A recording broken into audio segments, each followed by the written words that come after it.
الحمد للہ رب العالمین والصلاة والسلام علی رسول الامین حسبنا اللہ ونعم الوکیل۔ رائے حق کے ساتھی السلام علیکم ورحمۃ اللہ وبرکاتہ۔ وعلیکم السلام ورحمۃ اللہ۔ یہ جو آیت ہماری چل رہی ہے اس میں اللہ کے نور کی جو مثال دی گئی تھی، اس کے بعد اللہ تعالیٰ نے بتا دیا کہ اس کے نور کی ہدایت وہ کن لوگوں کو نصیب ہوتی ہے، وہ کن گھروں میں پائے جاتے ہیں۔ اس آیت میں ہم نے کل انشاءاللہ اس کو ڈیٹیل سے سمجھا تھا۔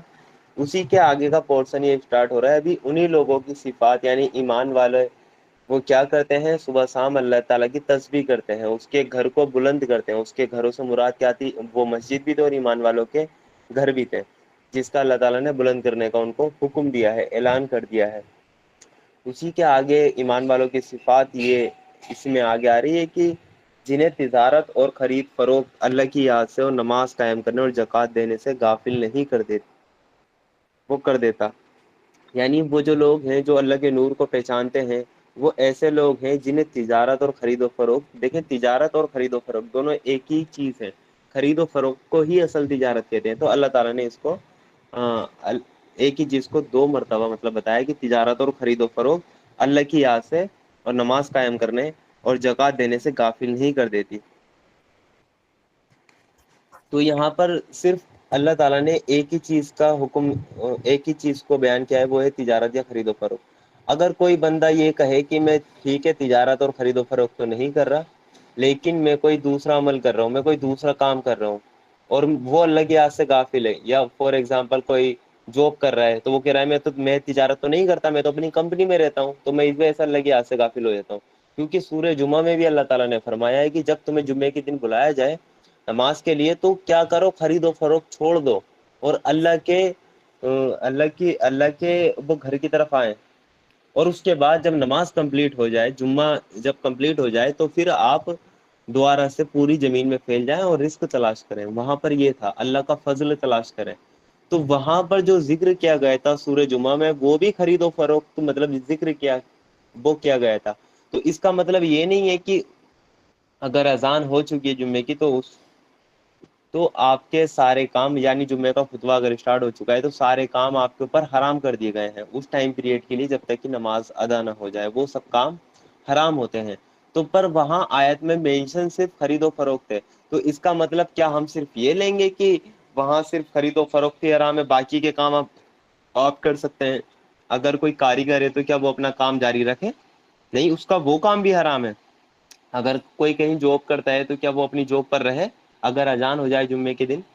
اس کے لیے وہ جو بھی حرام ہو جائے گی۔ یعنی خرید و فروخت ایک مثال کے طور پہ بتائی گئی تھی، اصل میں اللہ تعالیٰ کی یاد سے جتنے بھی کام آپ کو دور کر رہے ہیں، جتنے بھی کام تھے وہ سب کے سب آپ کو اللہ تعالیٰ سے دور کر رہے ہیں، تو ان سب کو کیا ہے مطلب چھوڑ دینا ہے اس ٹائم پہ، جو سورہ جمعہ میں ہمیں بتایا گیا ہے۔ سیم چیز اللہ تعالیٰ نے یہی سورہ نور میں بتائی کہ جنہیں تجارت اور خرید و فروخت اللہ کی یاد سے اور نماز قائم کرنے اور زکوٰۃ دینے سے غافل نہیں کر دیتی۔ تو یہاں اللہ تعالیٰ اصل میں یہی بتانا چاہ رہا ہے کہ مومن جو ہے نا دنیا میں اتنا گم نہیں ہو جاتا کہ وہ دنیا میں اتنا گم ہو جائے کہ اللہ کے احکام پہ وہ عمل ہی نہ کرے، اللہ کو ہی بھول جائے۔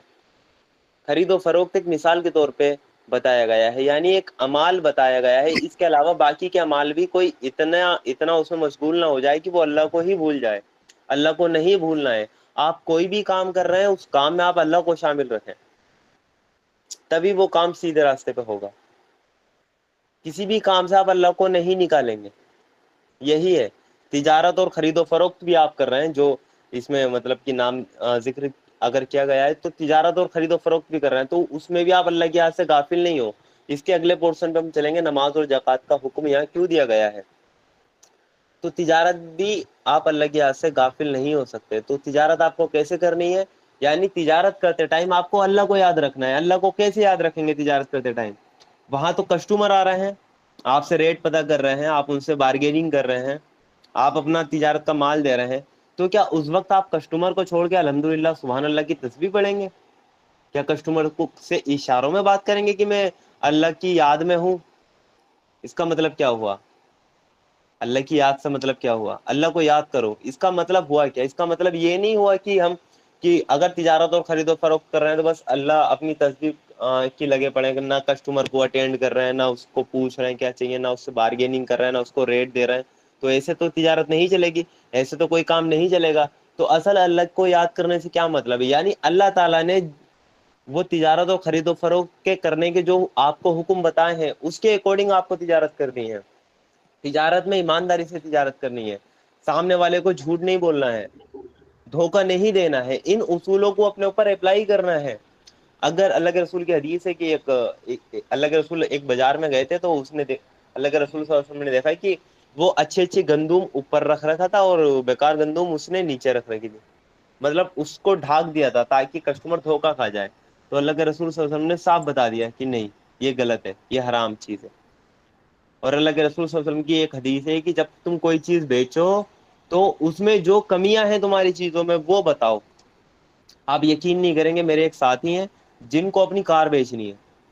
اب وہ کیا کرتے ہیں, کوئی کسٹمر ان کے پاس آتا ہے نا, کسٹمر کو کمیاں نہیں دکھ رہی اس میں, وہ گاڑی چلا کے دیکھتا ہے سب کچھ اوکے, پر وہ ہمارے ساتھ ہی ایسے ہیں خود ہی اس کی وہ کمیاں بتا دیتے ہیں جو کہ جینوئنلی ہے اس میں, اور وہ پھر وہ نہیں لیتا کار, اس کو پھر ریٹ زیادہ لگتے ہیں. تو یہ سوچنے والی بات ہے, کیونکہ اللہ کے رسول کا یہی حکم ہے. تجارت آپ کو کیسے کرنی ہے؟ ہم اپنی دکانوں کے باہر لکھ دیتے ہیں بکا ہوا مال واپسی نہیں ہوگا, لکھتے ہیں نا. اللہ کے رسول صلی اللہ علیہ وسلم کی کیا حدیث ہے؟ بکا ہوا مال آپ واپسی لے لیں. اگر اس کو کوئی عذر ہے, وہ شرعی عذر پیش کر رہا ہے کہ اس سے غلطی سے ہو گیا, کوئی دوسرا ایکسچینج لے رہا ہے, تو آپ کیوں نہیں کر رہے ہیں؟ یہ کرنا چاہیے. اگر کوئی ایسی چیز آپ نے دی کہ اس نے یوز کر لی یا پیکٹ سے ہٹا دی جو آپ کا نہیں بک سکتا, تو اس میں تو آپ کا کہ سمجھ آ رہا ہے, لیکن ہم بالکل لکھ دیتے ہیں بکا ہوا مال واپسی نہیں ہوگا. تو یہاں ہم اللہ کو بھول جاتے ہیں تجارت و خرید و فروخت میں. ہم بڑا جھوٹ سے کام لیتے ہیں. ارے میم ہمیں اتنی کی تو خود کو پڑی ہے, ہم آپ کو 1500 کی کیسے دے دیں, ہمیں خود 1800 کی پڑی ہے. تو یہ جھوٹ ہوتا ہے, جبکہ پڑی نہیں ہوتی اس کو 1800 کی, 1500 میں بھی اس کو اوسط آ رہا ہوتا ہے, جھوٹ بولتا ہے. تو یہاں اللہ کو بھول گیا, اللہ کو وہ بھول چکا ہے. یہاں پہ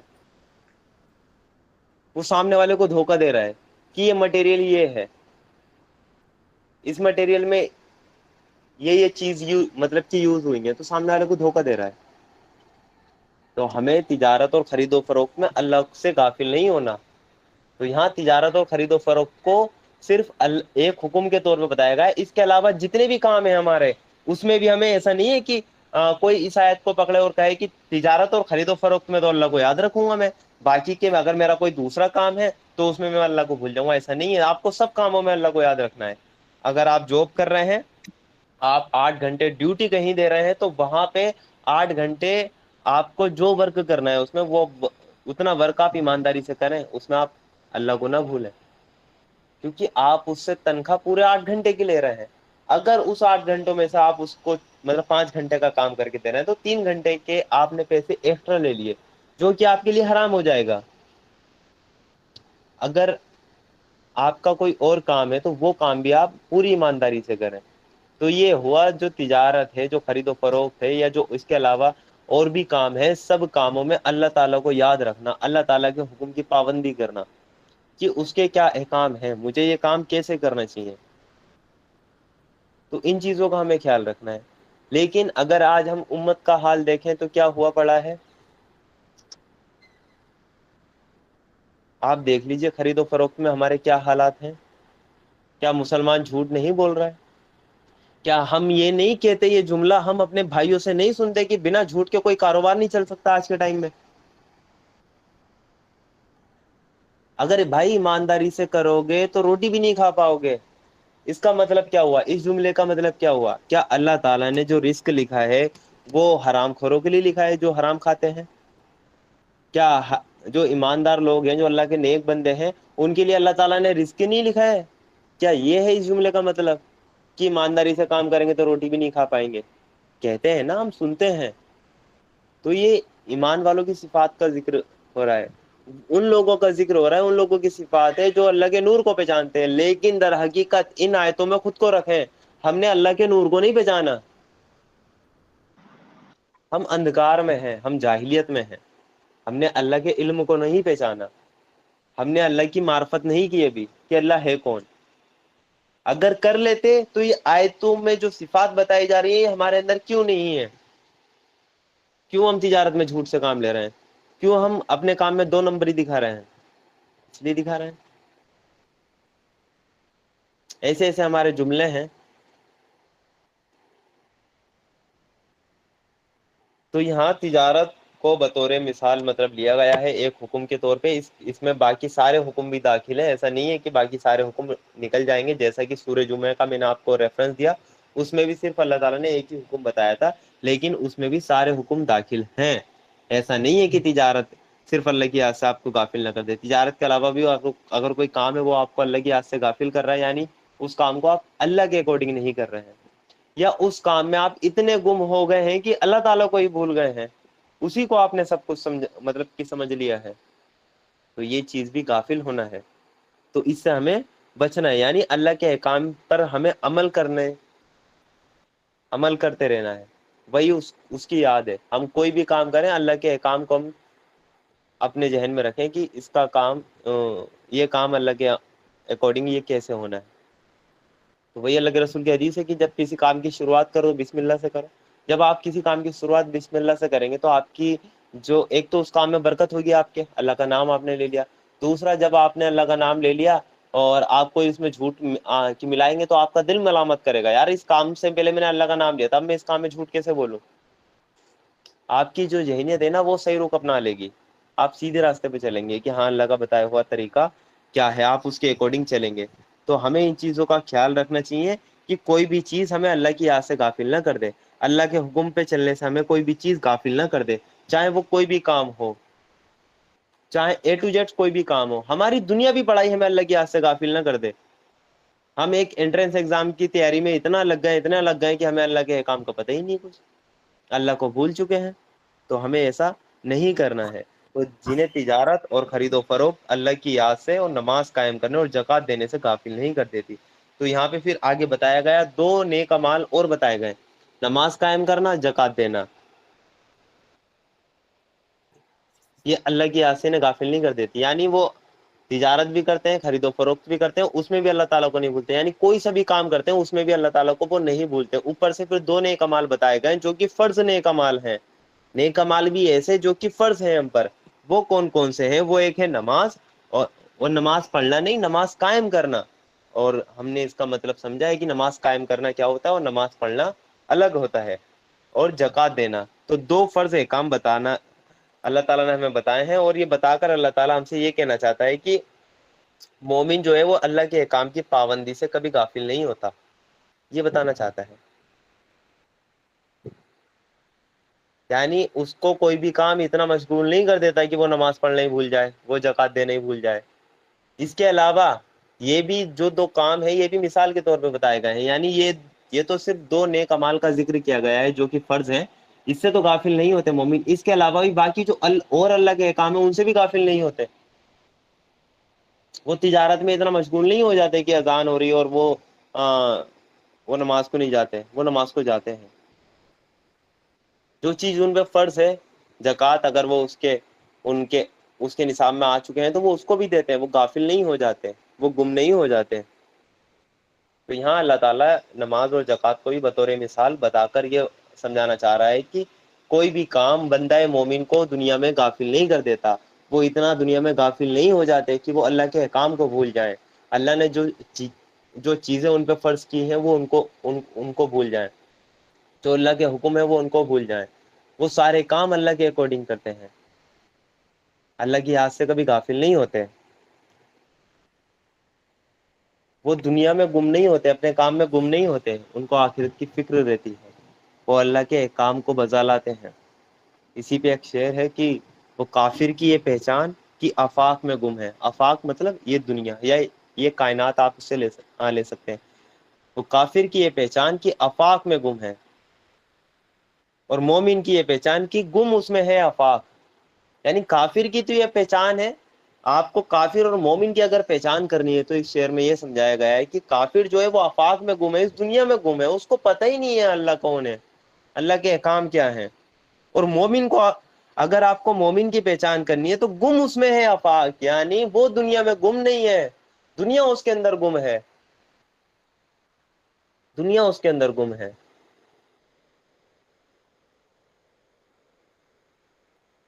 تو یہ ہمیں دیکھنا ہے کہ ہم دنیا میں گم ہیں یا دنیا ہمارے اندر گم ہے. دنیا کو ہمیں اپنے اندر گم رکھنا ہے, تبھی ہم مومن بنیں گے, ادروائز ہم کافر ہیں. اگر ہم دنیا میں گم ہیں تو کافر کی یہ پہچان ہے کہ وہ ہوتا ہے دنیا میں گم. مومن تو گم نہیں ہوتا دنیا میں, مومن تو دنیا میں اتنا ہی دنیا سے اتنا ہی فائدہ اٹھاتا ہے, اتنا ہی اللہ تعالیٰ نے جس کی اس کو اجازت دی ہے, جو اس کی اللہ تعالیٰ نے لمٹ اور دائرہ کھینچ دیا ہے, وہ اسی دائرے کے اندر رہ کر وہ دنیا میں کام کرتا ہے, وہ اس دائرے سے باہر نہیں جاتا. تو اس آیت میں ہمیں خود غور و فکر کرنا چاہیے کہ ہماری جو تجارتیں ہیں, جو خرید و فروخت ہیں, وہ کیا ایمانداری سے ہو رہی ہیں. اس میں تجارت اور خرید و فروخت کے علاوہ جو ہمارے اور بھی کام ہیں, کیا وہ ایمانداری سے ہو رہے ہیں. اس میں ہم اللہ کو یاد رکھ رہے ہیں کہ اللہ کا کیا احکام ہے, اس کام کو ہمیں کیسے کرنا ہے یا کیسے نہیں کرنا ہے, کن کاموں سے روکا گیا ہے اور کن کاموں کا اللہ تعالیٰ نے حکم دیا ہے. تو اور اس کے بعد جو نیک اعمال ہے کیا وہ بھی ہم کر رہے ہیں, جو اللہ تعالیٰ نے ہم پہ حکم پابند کیے ہیں, جو چیزیں ہم پہ فرض کی وہ کی گئی ہیں, نماز قائم کرنا, زکوٰۃ دینا. ٹھیک ہے, یہ دو چیزیں جو ہے نا, نماز قائم کرنا اور زکوٰۃ دینا, بار بار قرآن میں ایک ساتھ ہی آتا ہے. تو ان دونوں چیزوں پہ اگر آپ غور و فکر کریں گے تو آپ کو ایک چیز ملے گی. ایک جو چیز ہے وہ ہے بدنی عبادت, یعنی آپ کے بدن کی عبادت ہوتی ہے, وہ ہے نماز کے ذریعے. اور ایک ہے مالی عبادت, وہ ہے زکوٰۃ کے ذریعے. اور ابھی آپ قرآن پہ آپ ایک الگ اینگل سے غور و فکر کریں کہ قرآن میں جہاں بھی اللہ تعالیٰ نے جد و جہد کا کہ میری راہ میں جد و جہد کرو, کوشش کرو, وہاں بھی دو چیزوں کا مطالبہ کیا ہے, ایک آپ کی بدنی عبادت کا اور ایک آپ کی مالی عبادت کا. کیا کہا اللہ تعالیٰ نے, میری راہ میں جد و جہد کرو. وہ کس کس سے, اپنی جانوں سے اور اپنے مالوں سے. تو اپنی جان, اپنی صلاحیتیں اللہ کی راہ میں لگانی ہے, اور اپنا مال اللہ کی راہ میں لگانا ہے. تو یہ دو چیز ہیں سملر, اور نماز اور زکوٰۃ کا حکم ایک ساتھ ہم نے دیکھا ہے قرآن میں. تو اس سے کیا چیز پتہ چلی, اللہ تعالیٰ کو دو قربانی پسند ہے. اگر کوئی بندہ صرف یہ کہے کہ ٹھیک ہے, کوئی کنجوس ہو, وہ اللہ کے احکام پہ چلنا چاہے تو وہ بھی چل نہیں پائے گا. اگر وہ کنجوس ہے, وہ دل کا بڑا نہیں ہے, وہ کہے گا نماز تو میں 5 ٹائم کی پڑھ لوں گا, نفل بھی پڑھ لوں گا, رات کو تہجد بھی پڑھ لوں گا, مجھے کوئی ایشو نہیں ہے. لیکن جہاں پیسے خرچ کرنے کی باری آئے گی, وہاں اس کا دل اڑ جاتا ہے. تو اس کی قربانی اللہ کے لیے نہیں ہے, اگر اس کا دل کڑ رہا ہے تو. کوئی بندہ ایسا ہے کہ اس کے پاس پیسہ زیادہ ہوتا ہے, وہ ہر کہیں پیسہ دینے کے لیے تیار ہے, پر جہاں اس سے کہا جائے کہ نماز بھی پڑھنی ہے, خود بھی صلاحیت لگانی ہے, دین کے لیے آگے بھی آنا ہے, آپ پہ بھی تبلیغ فرض ہے, آپ پہ بھی دین کو آگے پہنچانا فرض ہے, تو وہ چیز اس سے نہیں ہوتی ہے. یعنی آدھی آدھی جان ہم دیتے ہیں, پر اللہ تعالیٰ ہم سے پوری قربانی مانگتا ہے کہ اپنی جان سے بھی قربانی دینی ہے, اپنے مال سے بھی قربانی دینی ہے اللہ کی راہ میں. پورے قرآن میں آپ کو جو اللہ تعالیٰ کا جو جد و جہد ہے, اللہ تعالیٰ نے جو کہا ہے کہ میری راہ میں کوشش کرو, جد و جہد کرو, اس کے لیے جو قربانی مانگی ہے وہ جان کی مانگی ہے, مال کی مانگی ہے. اور جو عبادت میں جو طریقہ بتایا گیا, وہ بھی انہیں دونوں چیزوں کا اللہ تعالیٰ نے ٹیسٹ لیا. ایک آپ کی جو مطلب کی جان ہے, اور ایک آپ کا مال ہے. یعنی آپ نماز پڑھیں گے تو آپ اپنی جان لگا رہے ہیں نا اس میں, آپ اپنا وقت دے رہے ہیں. ٹھیک ہے, آپ اپنے جو شریر کے اس کی آپ کی انرجی لگ رہی ہے, تو آپ کی جان لگ رہی ہے اس میں, اور مال بھی لگ رہا ہے. اور یہ مال تو اللہ تعالیٰ نے فرض جو چیز ہے ہم پہ زکوٰۃ, اس کے بارے میں کہا گیا ہے کہ وہ تو آپ کو ادا کرنا ہی کرنا ہے. تو یہاں جیسا کہ اس آیت میں ابھی تک سمجھ میں آیا کہ تجارت اور خرید و فروخت اور اس کے علاوہ جتنے بھی حکم ہے, جتنے بھی کام ہیں, وہ ہمیں اللہ کی یاد سے غافل نہ کرنے پائیں, اور وہ تو کرنے نہ پائیں, وہ ان کاموں کو تو کرنا ہمیں ویسے ہی ہے جیسا اللہ تعالیٰ نے ہمیں سکھایا ہے. اس کے علاوہ نماز قائم کرنا ہے اور زکوٰۃ دینا ہے, یہ صرف 2 فرض نیک اعمال بتائیں. اس کے علاوہ اس میں سارے نیک اعمال انکلوڈ ہیں, یہ علامتی طور پہ بتا دیے گئے ہیں کہ باقی کے سارے کام بھی اللہ تعالیٰ کے ہمیں ادا کرنے ہیں, پورے کرنے ہیں. یہ کون لوگ ادا کریں گے, وہ لوگ ادا کریں گے جو اللہ کے نور کو پہچانتے ہیں. اگر ہم اس کیٹیگری میں فال نہیں کر رہے ہیں تو ہم نے اللہ کو نہیں پہچانا, ہم نے اس کے نور کو نہیں پہچانا. پھر اس میں ایک آخری صفات ان مومن بندوں کی بتا دی گئی ہے, وہ اتنا کچھ کرتے ہیں, اللہ تعالیٰ کی صبح شام تسبیح کرتے ہیں, اوپر کی آیت میں گیا ہے. اللہ کے گھروں کو بلند کرتے ہیں, اوپر کی آیت میں گیا ہے. تجارت اور خرید و فروخت میں بھی اللہ تعالیٰ کو نہیں بھولتے, اپنے کوئی سے بھی کام میں اللہ تعالیٰ کو نہیں بھولتے, اور اللہ تعالیٰ کے احکام پہ بھی عمل کرتے ہیں, نماز بھی پڑھتے ہیں, زکوٰۃ بھی دیتے ہیں, اور بھی احکام پہ وہ عمل کرتے ہیں. اس کے بعد بھی ان کا کیا حال ہے, مطمئن ہو کر بیٹھ نہیں جاتے کہ اب تو ہم جنتی ہیں, ہم سے بڑا جنتی کوئی نہیں, جنت الفردوس ہمارے لیے رکھ دی گئی, نہیں, ایسا نہیں کرتے. پھر کیا بتایا آگے؟ وہ اس دن سے ڈرتے رہتے ہیں جس میں دل الٹتے اور دیدے پتھرا جانے کی نوبت آ جائے گی. یہ دیکھیں، یہ ہے حال ان کا. اتنا سب کچھ کرنے کے بعد بھی، اللہ کے نور کو پہچاننے کے بعد بھی، اللہ کے کام پہ عمل کرنے کے بعد بھی، سارے کام اللہ کے اکارڈنگ کرنے کے بعد بھی، وہ اس دن سے ڈرتے رہتے ہیں. پھر بھی وہ آخرت کے دن سے ڈر رہے ہیں. آخرت کے دن سے ڈرتے رہتے ہیں کہ اللہ تعالیٰ کو حساب دینا ہے کہ جو کچھ ہم نے کیا ہے، کیا وہ اس میں جو غلطی کوتاہیاں ہم سے ہوئی ہیں اللہ تعالیٰ اس کے لیے ہمیں معاف کرے گا یا نہیں کرے گا. اس دن سے ڈرتے رہتے ہیں. اور اس دن کیا ہوگا اس کی کیفیت بتائی گئی ہے اللہ تعالیٰ نے وہ اس آیت میں، کہ کیا ہوگا انسانوں کے ساتھ جس میں دل الٹتے اور دیدے پتھرا جانے کی نوبت آ جائے گی. جیسا کہ سسٹر ارسی فاطمہ نے ابھی بتایا تھا کہ جیسے کہ ہم رولر کوسٹر سے نیچے گرتے ہیں تو آنکھیں کیسے باہر سے آ جاتی ہیں، کہ جیسے کہ ہم نیچے وہ ختم ہے. اگر کوئی آپ میں سے کوئی بیٹھا ہو ایسے جھولے وغیرہ میں تو کافی ڈر لگتا ہے، آنکھیں باہر آ جاتی ہیں، دیدے پتھرا جاتے ہیں. تو آخرت میں انسانوں کے ساتھ ایسا ہی ہوگا. ان کو یقین نہیں آئے گا کہ یہ تو سچ مچ آ گئی، اس کو تو بڑا ہلکے میں لے لیا تھا، اس کو تو مذاق میں سمجھ لیا تھا. یہ تو آج ہمارے سامنے ہے، جہنم لا کر رکھ دی گئی ہے، دکھا دی گئی ہے، اور ہمیں پتہ ہے ہم کیا کچھ کر کے آئے ہیں. تبھی تو دل ان کے وہ الٹیں گے، ہول ہوگی. اگر ہمارا ذرا سا ایگزام کا پیپر بھی ہوتا ہے نا، اس کا رزلٹ آنے والا بھی ہوتا ہے، اور ہمارے چانسز ایسے ہوتے ہیں کہ 50-50 یہ پتہ نہیں پاس ہوں گے یا فیل ہوں گے، تب بھی ہمارا دل بے چین رہتا ہے کیا ہوگا. لیکن وہ جو ایگزام، اتنا بڑا جو ایگزام اللہ تعالیٰ لے رہا ہے، اس کا جو رزلٹ دے گا فائنل، تو پھر ہمیں پتہ نہیں ہوگا ہم دنیا میں کیا کچھ کر کے آئے ہیں. ہر بندہ جانتا ہے، اپنے گریبان میں جھانک لیجیے، سب کو پتہ ہے ہم کیا کچھ کر کے جا رہے ہیں، یہاں سے کیا کر رہے ہیں، کیا بویا ہے ہم نے. قرآن کی آیت ہے اور اللہ کے رسول کی حدیث کا مفہوم بھی ہے کہ جو بوگے وہی کاٹو گے. آخرت میں دنیا آخرت کی کھیتی ہے، یہاں جو بوگے تم وہی آخرت میں کاٹو گے. تو اس کو ایک مثال سے اسکالر سمجھاتے ہیں کہ اگر اس میں آپ گندم بو گے یعنی گیہوں بو گے تو آخرت میں آپ کو گیہوں کا پیڑ ملے گا. اگر اس میں نیک عمل آپ وہ دنیا کی مثال دیتے ہیں، اگر آپ اس زمین میں، دنیا کی زمین میں گندم کا بیج ڈالو گے، گیہوں کا بیج ڈالو گے تو آپ کو گیہوں ہی ملے گا. اگر آپ دوسرا بیج ڈالیں گے تو آپ کو وہی چیز ملے گی. ایسا نہیں ہوگا کہ گندم ڈالا زمین میں اور آپ کو گنا مل گیا، ایسا نہیں ہوتا. ایسا ہی دنیا کو آخرت کی کھیتی بتایا گیا ہے. تو اس کھیتی میں آپ جو بیج ڈالیں گے، وہ بیج کون سا ہے؟ وہ بیج دو ہی بیج ہے، ایک ہے نیک امال کا بیج اور ایک ہے برے امال کا بیج، نیکی اور برائی. آپ اس دنیا میں اگر نیکی کا بیج ڈالیں گے تو آخرت میں اس کا پھل پائیں گے. ایسا نہیں ہو سکتا کہ آپ اس دنیا میں نیکی کا بیج ڈالیں اور وہاں آپ کو عذاب مل جائے، ایسا ہرگز نہیں ہو سکتا. کیونکہ کھیتی ہے، اس کھیتی کو آپ کو جتنا سنوار کر رکھنا ہے.